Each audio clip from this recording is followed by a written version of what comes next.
President గారు మీ డబ్బు ఇందులో ఎంత ఉందో కూడా మనకు తెలియదండి. ఆయన లెక్క తేడా రాదులేండి. మీ బాకెట్లోనే అక్కడే పాతేసానండి. ఆయన ఈ డబ్బు తీసుకుంటే వార్డు నెంబర్లో నామినేషన్ ఎలా తీసేసుకుంటారు? మా అన్నయ్య ఆగిపోతాడు అనుకున్నానండి. ఆయన ఆడేంటండి బాబు, కత్తిలో పెట్టేసుకుని చచ్చిపోతానన్నాడండి. అది చూసి నేను చచ్చిపోయానండి బాబు. అమ్మో, ఈ డబ్బు నాకు వద్దండి. ఆయన మా అన్నగారిని చూస్తూ ఉంటే చాలా గర్వంగా ఉందండి. ఆ ఊరి కోసం ఎంత చేస్తున్నాడండి.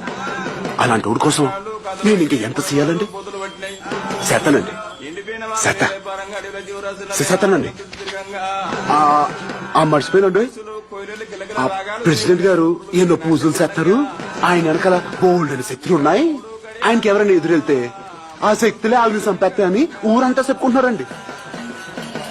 అదేనండి ఆ వెంకట్రావు, అబ్బుల్గాడు, అయ్యారాసీను వీళ్ళందరూ అలాగే చచ్చిపోయారని చెప్పుకుంటున్నారండి. ప్రెసిడెంట్ గారు